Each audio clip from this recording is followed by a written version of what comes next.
서로 돌아보아 사랑과 선행을 격려하며 모이기를 패하는 어떤 사람들의 습관과 같이 하지 말고 오직 권하여 그날이 가까움을 볼수록 더욱 그리 하자. 아멘. 한번 따라해 보실까요? 하나님을 기쁘시게 하는 교회, 신앙을 회복하자. 할렐루야. 여러분들과 인사하시겠습니다. 신앙을 꼭 회복하십시오. 한 번 더 하실까요? 잘 오셨습니다. 추위를 무릅쓰고 또 빙판길을 무릅쓰고 오신 여러분들을 사랑하고 축복합니다. 잘 오셨습니다. 목사님, 제가 이렇게 마음이 기쁘고 좋은데 우리 하나님은 얼마나 기쁘고 좋으시겠습니까? 하나님께서 여러분들에게 큰 은혜 부으실 줄로 믿습니다. 대강절은 다시 오실 주님을 기다리는 절기라 말씀을 드렸습니다. 그 다시 오실 주님을 우리는 기다리고 있습니다. 그러면 어떻게 기다릴 것인가 하는 것을 고민을 좀 해야 되는데, 오늘은 그 세 번째 순서로 우리가 재림을 기다리는 성도는 어떻게 삶을 살아야 할 것인가 고민을 히브리서 말씀을 통해 그 고민의 해답을 얻어보려고 합니다. 오늘 설교의 부제는 부제가 있습니다. 좋은 습관, 나쁜 습관입니다. 한번 따라해 보실까요? 좋은 습관, 나쁜 습관. 예, 이 습관이라고 하는 것이 있습니다. 사전적인 해석으로는 오랫동안 되풀이하여 몸에 익은 채로 굳어진 개인적 행동이라는 뜻입니다. 자, 여러분은 어떤 습관이 있습니까? 그 습관은 좋은 것입니까? 나쁜 것입니까? 여러분들 잘 아시는 말 중에 습관은 제2의 천성이다. 이 습관이 우리 삶을 만들어가고 내가 어떤 사람이냐 하는 것으로 만드는 것이 사실은 그 습관입니다. 좋은 습관은 사람을 훌륭하게 만듭니다. 아멘. 좋은 습관은 사람을 멋지게 만듭니다. 예. 좋은 습관은 하나님이 기뻐하십니다. 좋은 습관은 그 사람에게 유익합니다. 아멘. 잘하시는 것도 습관이에요. 자, 반면에 나쁜 습관은 사람을 못나게 만듭니다. 이건 아멘 하시면 안 되죠. 나쁜 습관은 사람을 추하게 만듭니다. 나쁜 습관은 하나님이 싫어하십니다. 나쁜 습관은 그 사람에게 해를 끼치게 됩니다. 어린 딸을 태우고 운전을 하던 아빠가 실수로 빵 하고 경적을 울렸습니다. 그랬더니 옆에 앉은 딸이 이렇게 아빠를 쳐다봐요. 그러니까 아빠가 이렇게 얘기했습니다. 미안, 아빠가 실수했어. 그랬더니 그 딸이 그랬더래요. 나도 알아. 그러니까 아빠가 어떻게 알았어? 그랬더니 뭐라고 했냐면 이렇게 얘기를 하더래요. 이번에는 욕을 안 했잖아. 운전하면서 욕하는 것도 습관이죠. 이 나쁜 습관은 사람을 추하게 만듭니다. 우리는 좋은 습관을 가져야 할 줄로 믿습니다. 성경에 오늘 말씀을 통해서 좋은 습관은 무엇이고 또 우리가 버려야 할 나쁜 습관은 무엇인지를 보는데요. 좋은 습관은 두 가지. 성경이 우리에게 이런 습관은 가져라 하시고 이런 습관은 버려라 하시는 것이 오늘의 설교의 내용입니다. 자, 우리가 가져야 할 좋은 습관은 어떤 것인가? 우리 말씀 24절을 같이 한번 읽어보겠습니다. 같이 읽습니다. 시작. 서로 돌아보아 사랑과 선행을 격려하며. 아멘. 첫 번째로 우리가 가져야 할 습관은 서로 돌아보는 것입니다. 서로 돌아보고, 이것이 우리가 가져야 할 첫 번째 습관입니다. 좋은 습관. 우리 사회 1인 가구 수가 지속적으로 증가했습니다. 그래서 지난해 2022년 전체 가구의 34.5%, 그러니까 세 가구 중에 한 가구는 혼자 사는 가구입니다. 가구 수로는 750만 가구입니다. 여러 명이 사는 다가구라고 할지라도 이제 각자 다 자기 방에서 삽니다. 옛날에는 방 한 칸에 아랫목에 아빠, 그의 엄마, 그 다음에 애들 뭐 이렇게 쭉 사고, 이젠 그런 시대 없습니다. 다가구라서 여러 명이 살지라도, 여러 명 사는 집이라도 부모님 방이 따로 있고 아들 방 따로 있고 딸 방이 따로 있습니다. 각자 이제 거실에서 지내다가 잘 때 일이 있으면 각자 방에 들어가 생활합니다. 심지어는 부부끼리라도 젊었을 때는 그렇게 꼭 붙어서 살더니 점점 나이 드시면서는 각자 부부가 따로따로 방을 쓰시고 우리 교회에서도 그런 분들 계시는 걸로 제가 알고 있습니다. 이렇게요 사람들이 다 각자 혼자 삽니다. 그러다 보니까 문제가 생기는 것이 뭐냐면 사회적으로 요즘 고독사, 혼자 사니까 그 사람이 죽었는데도 죽었는지 살았는지 아무도 모르는 거예요. 이런 일이 생기고 또 혼밥, 혼자 밥 먹는 거. 세상에서 제일 맛없는 밥이 혼자 밥 먹는 밥이잖아요. 근데 혼자 밥 먹는 게 익숙해졌어요. 우리는 술은 안 먹지만 뭐도 있어요? 혼술. 술은 기분 좋아서 막 같이 하는 건데 이제 혼자서 술 마신다는 거죠. 이런 일들이 그냥 익숙한 단어가 돼버렸어요. 왜냐하면 혼자 사는 세상이 많아지다 보니까. 그러다 보니까요 혼자 사는 것이 익숙해지고 그러다 보니까 다른 사람을 돌아보지를 못하는 거예요. 남을 돌아볼 여력도 없어요. 그럴 마음도 없고 어떻게 해야 하는지도 몰라요. 오늘 돌아보아라 번역된 이 카타노우멘이라는 단어는요, 마음을 지배하다, 어떤 것에 관심을 가지다, 자세히 살피다 이런 뜻이에요. 그러니까 자기를 서로 돌아보아라 이 말은 내 옆에 있는 사람을 좀 관심을 갖고 자세히 보라는 거예요. 그 사람이 지금 아파하는지 힘들어하는지 무엇 때문에 어려워하는지 그 사람이 뭘 좋아하는지 조금 관심을 갖고 너에게만 집중하지 말고 다른 사람을 좀 돌아보라 이런 말이에요. 초대교회 성도들은 그렇게 살았어요. 우리 말씀 한번 같이 한번 읽어볼게요. 사도행전 2장 말씀 같이 읽습니다. 시작. 믿는 사람이 다 함께 있어 모든 물건을 서로 통용하고 또 재산과 소유를 팔아 각 사람의 필요를 따라 나눠주며 날마다 마음을 같이하여 성전에 모이기를 힘쓰고 집에서 떡을 떼며 기쁨과 순전한 마음으로 음식을 먹고 아멘. 초대교회 성도들은요 서로 돌아보는 것이 있었어요. 다 함께 있었다. 서로 통용했다. 각 사람이 뭐가 필요한지를 서로 보고 그렇게 나눠주었다. 그리고 마음을 같이 했다. 서로 돌아보는 거예요. 그러다 보니 초대교회는요 말 그대로 사랑으로 하나가 되는 공동체였어요.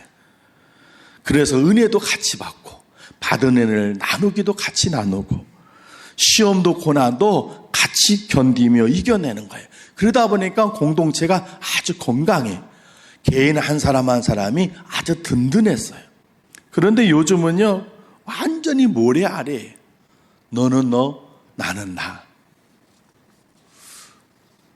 서로 완전히 달라요.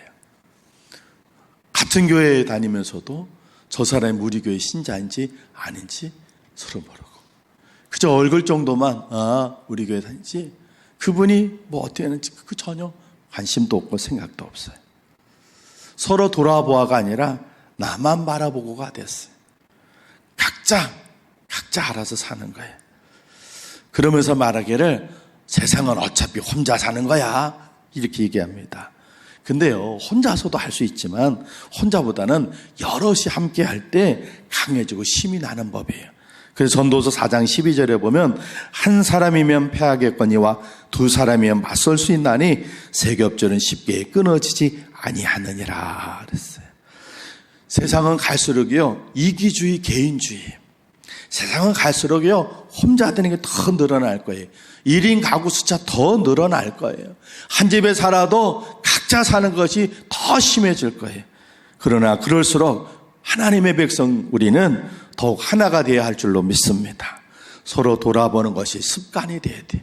그것이 우리의 좋은 습관이 돼서 서로가 서로를 돌아보며 있어야 돼요. 옆에 앉아주셔서 고맙습니다. 한번 인사해 볼까요? 옆에 앉아있어서 감사합니다. 고맙습니다. 그래요. 그 옆 사람 때문에 내가 지금 따뜻한 거예요. 그 사람이 온기 때문에, 그 사람이 영적인 힘 때문에 내가 이 설교 시간에도 집중해서 설교를 들을 수 있고 함께 은혜를 나눌 수 있는 거예요. 서로가 서로를 돌아보는 좋은 습관을 갖는 여러분 되시기 바랍니다. 두 번째로 우리가 가져야 할 좋은 습관은 말씀 다시 한번 읽어볼게요. 시작. 서로 돌아보아 사랑과 선행을 격려하며. 아멘. 두 번째 가져야 할 우리 좋은 습관은 격려하는 습관이에요. 이 격려는 헬라어로 파라칼레오라고 하는 단어인데 이건 두 가지 뜻이 합쳐져서 하나의 단어가 됐어요. 옆에라고 하는 뜻의 파라라고 하는 단어와 칼레오, 소리친다라는 단어가 합쳐진 말이에요. 그러니까 이 격려라는 건 옆에서 힘내고 소리치는 걸 얘기하는 거예요. 우리가 뭐 할 때요? 응원할 때. 그게 응원이 격려예요. 파라칼레오의 명사형이 파라클레토스, 뭐게요? 성령이에요, 성령. 파라클레토스. 그래서 성령은 옆에서 힘내라고 응원해주고 격려해주고 위로해주시는 하나님이신 거예요. 우리가 다른 사람을 격려할 때 우리는 성령의 역사에 참여하는 사람이 되는 줄로 믿습니다. 그런데 안타깝게도 우리는요, 격려하기보다는요, 가르치려 들려고 하고 비판하고 지적하려고 해요. 병원에 입원한 사람에게는 가가지고 격려하기보다는 내가 그러니까 아픈 거야. 내가 기도하라고 그랬잖아. 내가 열심히 신앙생활 하라고 그랬잖아. 그래. 헤어져가지고 좀 아픈 사람한테 야야야야 네가 하는 걸 보니까 야 아유 도망가도 100번은 도망갔겠다. 이래. 상처만 줘. 그건 잘못된 거예요. 욥이 막 고난 당했을 때 욥의 친구들이 와가지고요 그렇게 했어요. 야 너가 잘못했으니까 하나님한테 벌을 받은 거지. 너 회개해. 이랬어요. 욥이 정말 원했던 건 위로하고 격려인데 친구들은 와서 비난만 하고 비판만 하고 충고만 했어요. 우리 주변에는 이런 사람 너무 많아요. 가르치려 들려고 하고 지적하려고 하고 충고해 주려고 하는 사람들, 훈수해 주려는 사람들. 그런데 격려하는 사람들은 적어요. 저희 집사람이 요즘 보고 있는 드라마가 있어요. 삼달리라는 드라마가 있어요. 우리 집사람이 보길래 저도 옆에서 앉아서 한번 본 적이 있었어요. 근데 드라마 속에서도 은혜 받을 게 있더라고요.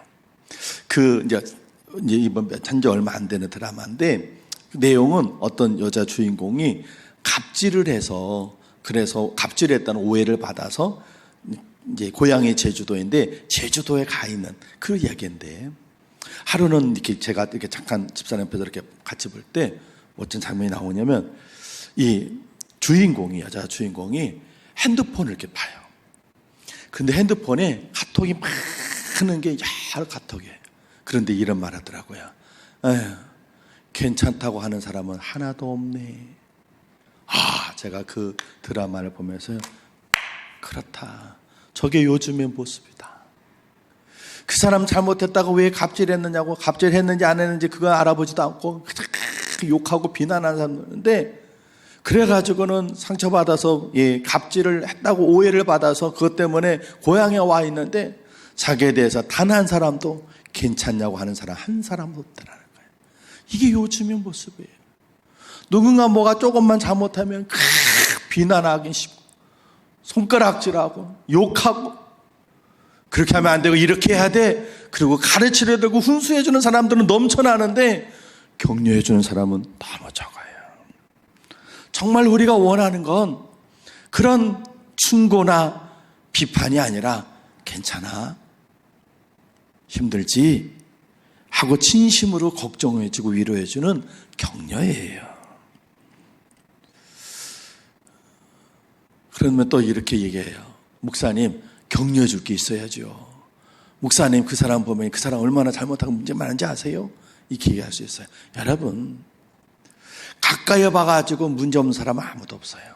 잔디밭도요, 멀리 보면요, 그렇게 이뻐요. 그런데 가까이 가보면요, 그 잔디 안에 벌레도 있고, 이렇게 병든 것도 있고, 흙도 있고, 심지어는요, 똥도 있어요. 근데 멀리 볼 때는 파란 것 같아. 사람도 똑같아요. 제가 안성에 살 때 부목사로 이제 안내석을 이제 있잖아요. 그러면 제가 이런 생각 가졌어요. 교인들이 교회를 처음으로 와서 누구를 보냐면 하나님을 보고 예수님을 보는 것이 아니라 부목사 얼굴을 봐요. 제일 먼저 만나는 게 딱 교회 들어오면. 그러면 내가 저분이 교회 왔을 때 정말 기쁘다, 잘 왔다 하는 마음을 좀 갖게 해야겠다. 그래서 제가 할 수 있는 최고로 환한 얼굴로, 그리고 반갑게 맞았어요. 잘 오셨어요. 안녕하세요. 아유, 오느라 고생하셨어요. 제가 막 이렇게 했어요. 그게 성도들이 참 좋았던 것 같아요. 그래서 제가 나중에 이렇게 우리 교회 대전에 왔을 때 어떤 분이 차 목사님이 날 정말 환영해주고 반가워졌더니, 그랬더니 어떤 분이 다 그러셨어. 차 목사님은 우리 교회 다 그래서 당신한테만 특별한 게 아니야, 이렇게 얘기했다는데. 그랬어요. 그러니까 그게 아마 젊은 집사님들이 좋으셨던 것 같아요. 한 번은 젊은 집사님들하고 이렇게 모임을 가졌는데 우리 집사람도 옆에 있었는데 젊은 집사님도 그러는 거예요. 사모님 너무 좋으시겠어요. 아유, 목사님처럼 훌륭하고 저렇게 자상하고 다정다감하고 따뜻한 분하고 지내니까 너무 좋으시겠어요. 막 그래요. 저희 집사님 뭐라 그럴게요? 그래요. 정답이 그게요. 살아보세요. 그랬어요. 살아보세요. 멀리 볼 때는 괜찮은 것 같은데 가까이 다 흠도 있고 부족한 부분도 다 있어요. 그런데 그거 들춰내는 게 아니라 그걸 품어주고 감싸주는 거, 이게 사랑이고 격려인 줄로 믿습니다. 윌리엄 바클레이라고 하는 유명한 신학자가 이런 말을 했어요. 인간의 최상의 의무 중에 하나는 격려의 의무입니다. 다른 사람의 정열에 찬물을 끼얹기는 쉽습니다. 다른 사람을 절망시키기가 훨씬 쉽습니다. 이 세계는 다른 사람을 좌절시키는 사람들로 가득합니다. 그러나 우리는 서로 격려해야 할 그리스도인의 의무를 가지고 있습니다. 그렇습니다. 우리는 그리스도인으로 다른 사람을 격려해야 할 의무가 있는 사람인 줄로 믿습니다. 그래서 성경은 우리에게 격려하는 것이 습관이 되도록 하라 하시는 거예요. 여러분, 옆 사람을 격려하는 여러분 되시길 바랍니다. 이 격려에는요, 큰 수고와 희생이 필요하지 않아요. 누구든지 다 할 수 있어요. 배운 사람만 하는 게 아니에요. 신앙의 연조가 있어야 하는 게 아니에요. 누구든지 다 할 수 있어요. 격려하는 데는요, 돈이 필요하지 않아요. 수고가 필요하지 않아요. 우리 옆분한테 한번 격려 한번 해주세요. 아유, 이 추운 데 오시느라고 고생하셨어요. 아유, 고생하셨습니다. 아유, 힘내셨어요. 아유, 잘하셨어요. 그래요. 격려하는 거예요. 잘 오셨어요. 윗사람이 아랫사람에게 하는 것만이 아니라요, 아랫사람이 윗사람에게도 할 수 있어요. 격려는요, 누구에게도 할 수 있고요, 격려는요, 누구나 다 받고 싶어해요. 여기 있는 목사인 저도요, 여러분의 격려가 아니었으면 오늘 여기 있을 수가 없어요. 제가 여러분 앞에서는 당당하고 자신감 넘치고 그런 것 같지만 저는 굉장히 내성적이고 굉장히 자존감이 없는 사람이에요. 제가 테스트해 보니까 자존감이 아주 굉장히 마이너스일 정도로 부족해요. 그래서 제가 주일을 지내고 저녁 때 이제 기도하러 성전에 오면 제가 막 제 자신을 자각해요. 제가 이제 하는 것이 가장 이제 설교 아니에요. 근데 이 설교를 할 때요, 어느 날은 성도님들이 설교를 좀 듣고 은혜 받은 것 같은데 어느 날은 좋은 분들 많고 은혜도 못 받는 것 같고 막 그러면 제가 토요일에 여기 와가지고 저를 자각해요. 주로 주일 저녁 때 제가 이제 정리하고 와서 기도할 때 제가 아주 그냥 깊은 수렁에 빠지는 것 같아요. 야, 이 바보 같은 놈 저서가 성도들이 일주일에 한 번 너 설교를 들으러 오는데 너는 그렇게 은혜도 못 끼치냐? 그 고생하면서 온 성도들 그렇게 졸다만 가게 하냐? 은혜도 못 받게 만들고 너 그러냐? 그러면서 막 아이고 이 한심한. 그러니까 제 스스로 생각하기를 벌레 같아. 그냥 쓸모 있는 가치는 하나도 없는 것처럼 내가 제 자신을 막 자각해요.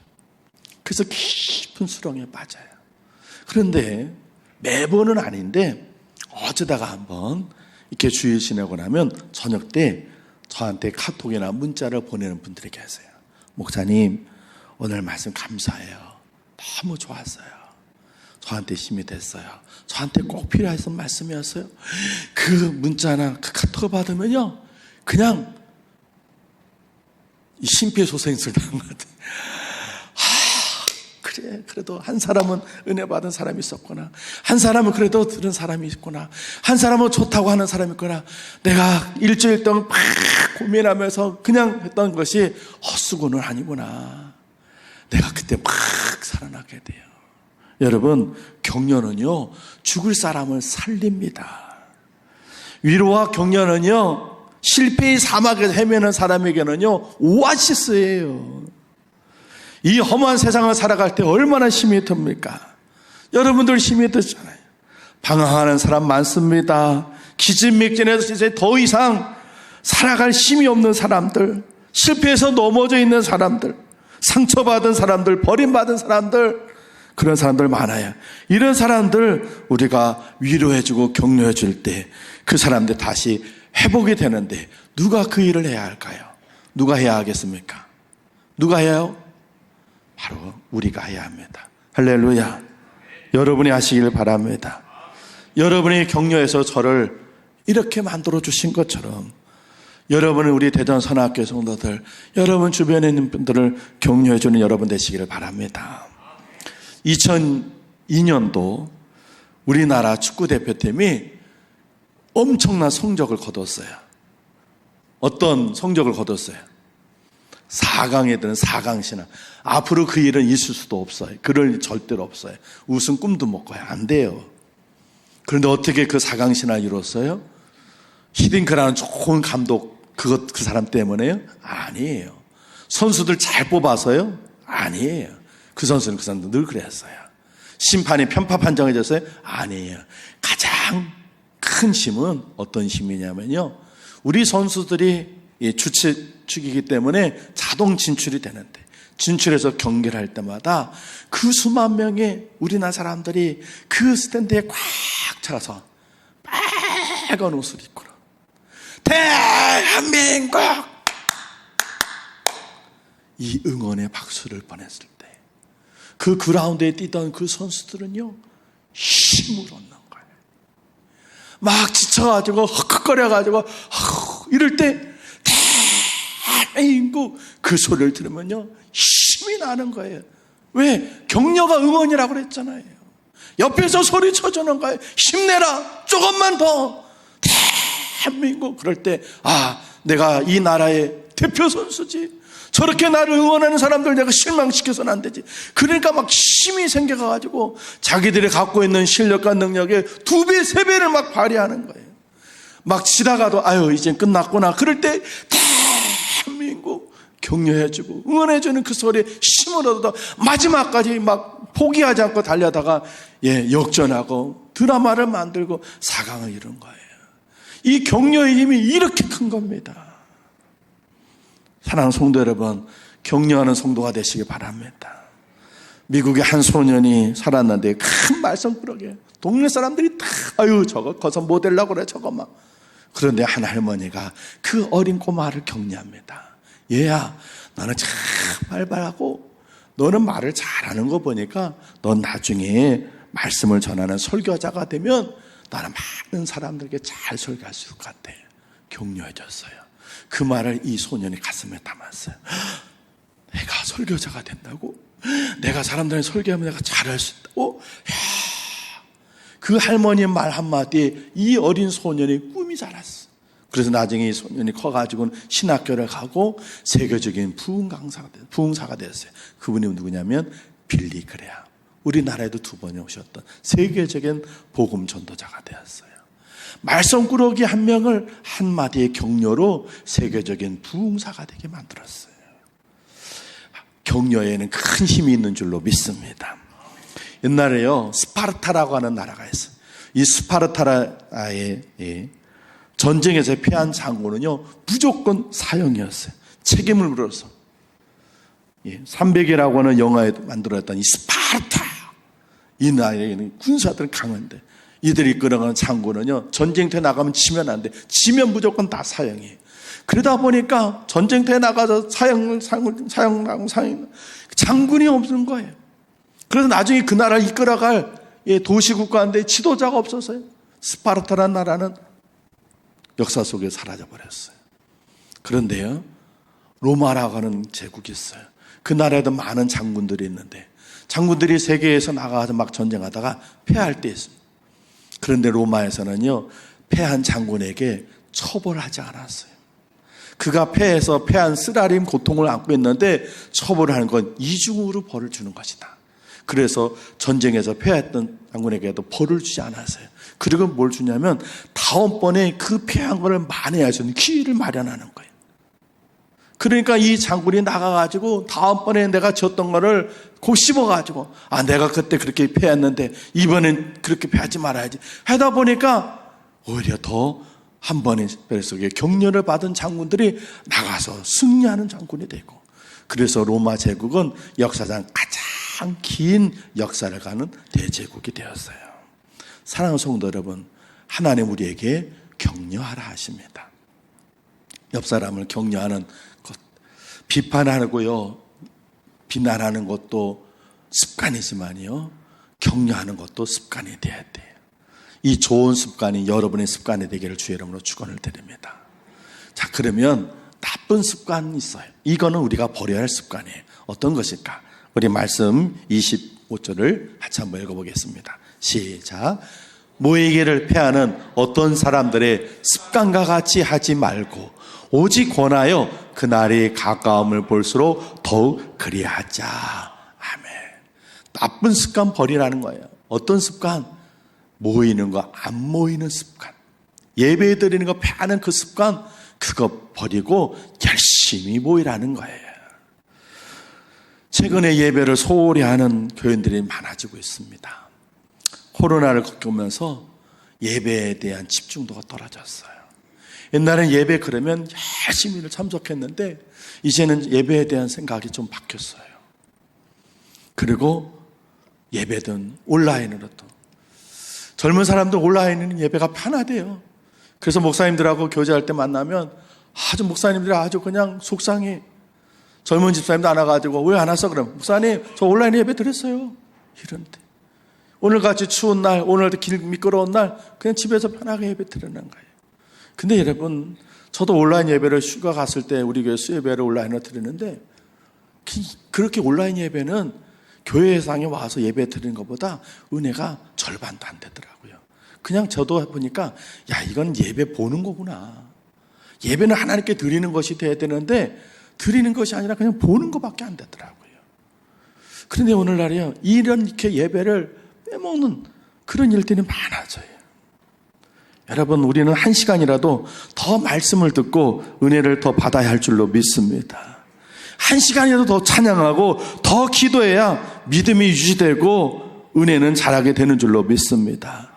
열심히 모이지 않고 신앙이 자라는 사람이 있습니까? 예배를 소홀히 하면서 영적으로 항상 건강함을 유지하는 사람 있으면 좀 알려주세요. 그런 비결이 있으면 저한테도 좀 가르쳐주세요. 예배를 소홀히 하고서는요, 하나님의 은혜로 충만해 줄 수가 없어요. 모이기를 심서야 할 줄로 믿습니다. 바쁘고 부득이한 일에서도 예배에 최선을 다해야 돼요. 가장 우선순위를 해야 돼요. 주일 예배에 목숨 걸어야 합니다. 할렐루야. 얼마 전에 어떤 선배 목사님하고 이야기를 하는데 제가 마음이 아팠어요. 목사님이 이런 얘기 하시더라고요. 선배님이신데 당신네 교회는 오후 예배가 없대요. 주일 오후 예배가. 왜 오후 예배가 없습니까? 그랬더니 똑같은 사람이 이렇게 11시에 와서 예배 드리고 밥 먹고는 똑같이 또 오후에 예배를 드린다는 거예요. 그러면서 오전에 예배 드리는 사람이 밥 먹고 뭐 똑같이 그렇게 예배 드릴 필요 있어? 한 번만 드리면 되지. 그래서 우리는 오후 예배 없어. 그러시더라고요. 그분은 그 교회에서는 그냥 알아서 그렇게 하시겠지만 저는 마음이 아팠어요. 여러분, 예배는요 퍼포먼스가 아니에요. 쇼가 아니에요. 매일 바뀌어지고 달라져야 하는 그게 아니에요. 예배는요 늘 똑같아요. 하나님께서 우리에게 예배를 드리려 할 때, 구약의 제사를 얘기할 때 소하고 양 잡는 방법은 똑같았어요. 그런데 중요한 것은 무엇이냐면요, 아침과 저녁에 소제를 드릴 때, 하나님 앞에 그 번제를 드릴 때 그때 드리는 자의 마음이 가장 중요한 것이었어요.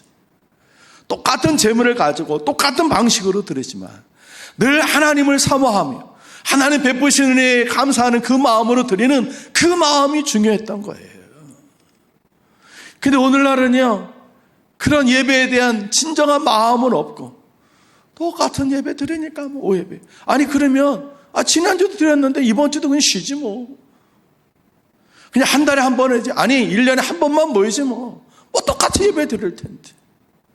예배는 쇼나 퍼포먼스가 아니에요.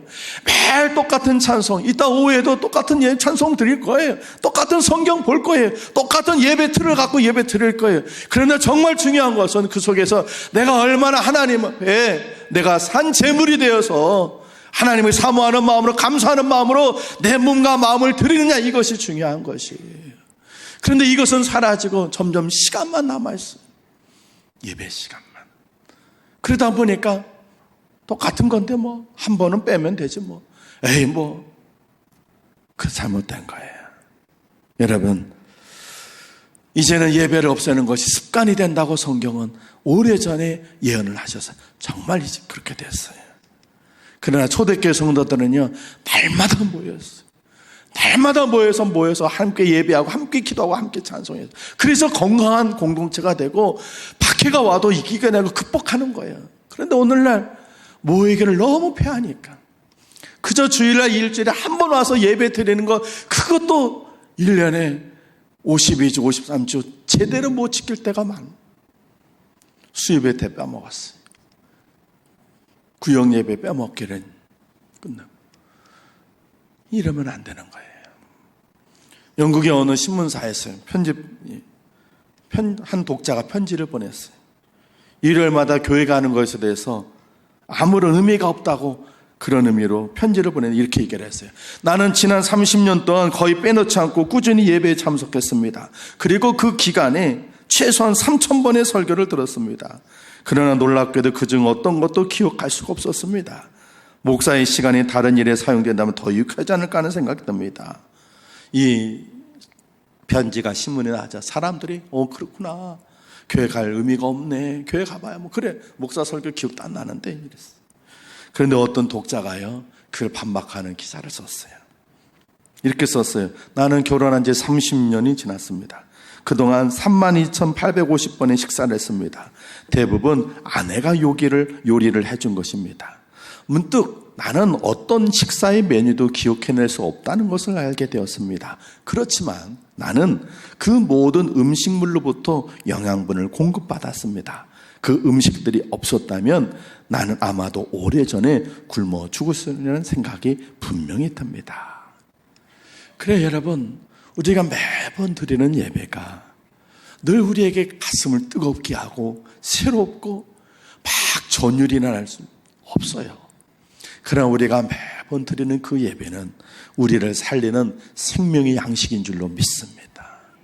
사단은 갈수록 우리로 하여금 이 생명의 양식인 예배를 자꾸 빼먹으라고, 습관처럼 빼먹으라고 그렇게 만들어요. 오늘 성경 얘기합니다. 그런 사람처럼 하지 말고 그 날의 가까움을 볼수록, 주님이 오시는 날이 가까움 볼수록 그 나쁜 습관은 버리라는 거예요. 한마디로 뭐 하라는 거예요? 열심히 모이라는 거예요. 여러분, 여러분께 드린 예배는 무엇이 있습니까? 여러분 스스로 폐지시킨 예배는 어떤 예배가 있나요? 수요 예배, 구역 예배, 심야기도회, 새벽기도회, 오후 예배. 여러분들이 신앙생활하면서 하나님은 폐지하지 않으셨는데 여러분이 폐지한, 습관처럼 폐지한 그 예배, 이제는 다시 회복해야 할 줄로 믿습니다. 사랑하는 성도 여러분, 주님 오실 날 얼마 남지 않았습니다. 정말 얼마 남지 않았습니다. 세상에서 지금 벌어지는 일들이 주님 다 가까이 오셨다는 걸 우리에게 보여주고 있는데 우리가 이번 한 주간 어떻게 살아야 하겠습니까?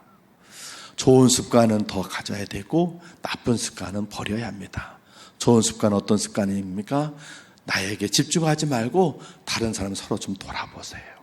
그리고 격려해 주세요.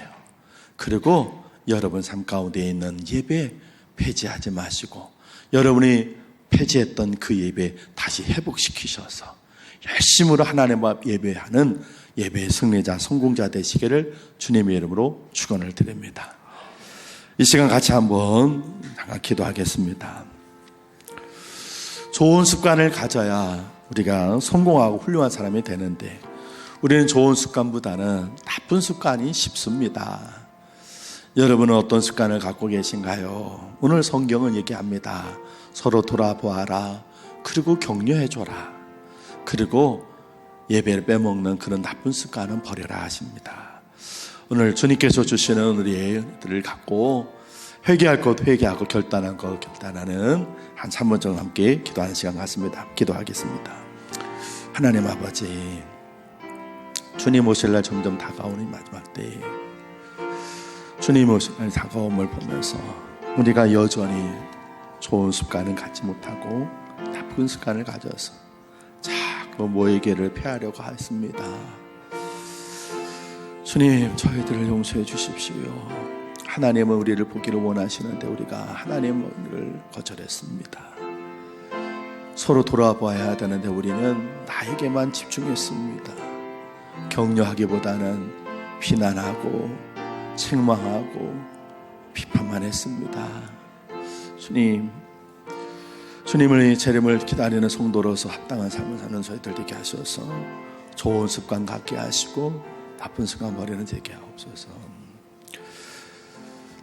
하나님 아버지, 주님이 오시는 날이 점점 다가와서 세상에서는 전쟁과 지진과 환경의 파괴를 통해서 많은 하나님 일들이 벌어지는 이렇게 주님 오시는 날이 점점 다가오고 있는데 우리는 여전히 하나님의 거룩한 성도의 모습을 잃어버리고 있습니다. 다시 오실 주님을 기다리며 저희들이 좋은 습관을 갖고 나쁜 습관은 버리는 성도가 되게 해 주옵소서. 서로 돌아보게 하시고 격려하게 하여 주시고 하나님, 우리가 그렇게 해서 건강한 공동체가 되게 해 주시고 예배를 폐하는 나쁜 습관 가졌던 건 회개하오니 용서해 주시고 이제 예배에 최선을 다해 예배의 승리자여 성공자가 될 수 있도록 도와주시옵소서. 그래서 주의 재림을 기다리는 아름다운 성도로 살 수 있는 이번 우리의 삶 되게 만들어 주옵소서. 예수님 귀하신 이름으로 기도합니다. 아멘.